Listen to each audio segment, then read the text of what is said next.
Most people think success means making a lot of money, climbing the career ladder, getting the highest, fanciest job title possible. I did that. The first few years, it was fine. Like anyone else, I needed money, and money pays the bills after being a broke college student. But after I hit the first couple promotions, built up some savings, I started asking, is this it? I hit a wall, faced major burnout, and had to make several big life changes. How can somebody with all the paper credentials feel so horrible inside? Didn't I have it all? In this video, I'm going to explain this phenomenon through the lens of having worked as a software engineer in big tech, and what you can do about it. Some background. At a large tech company, there are a lot of metrics. There are people whose full-time jobs are to build complete dashboards worth of data, metrics on how users are behaving, when and where they click, and when and where they don't. The hardest part of this job is determining which metrics actually mean something, and beyond that, which metrics actually mean the right thing. What do I mean by the right thing? We use metrics to quantify and measure goals. Goals define what direction you're taking your life, hobby, company, whatever it is, but in order to know if you're getting closer to your goal, you need to find a metric to measure your progress. How does this matter in life?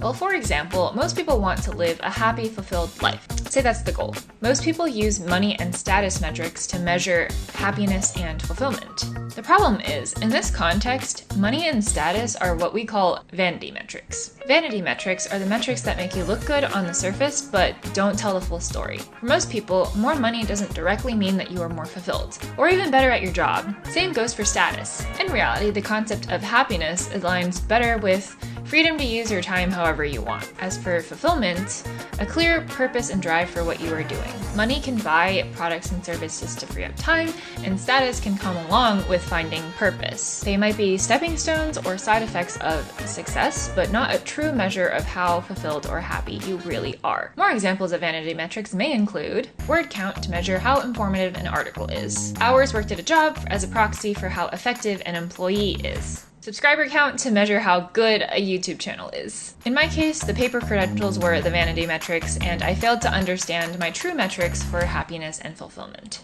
The issue with vanity metrics is that any metric can be a vanity metric, and a vanity metric could also be a useful metric. Money might not be the strongest indicator of fulfillment, but if your short-term goal is financial stability because you just graduated from college, money and savings is the perfect metric. As a further techie example, let's take lines of code. I've seen a single line of code cause an hours-long global outage at a major tech company. This line of code had more company impact than 100,000 lines of code combined.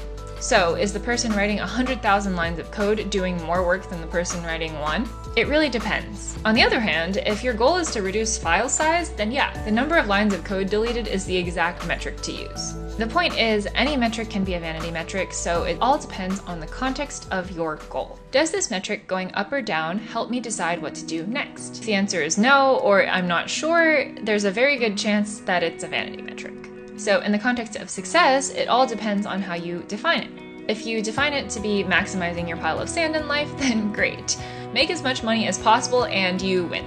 However, if your conception of success is to live a happy and fulfilled life, maximizing your pile of sand beyond a certain point might not be the right move. Overall, keep an open mind about what you define success to be.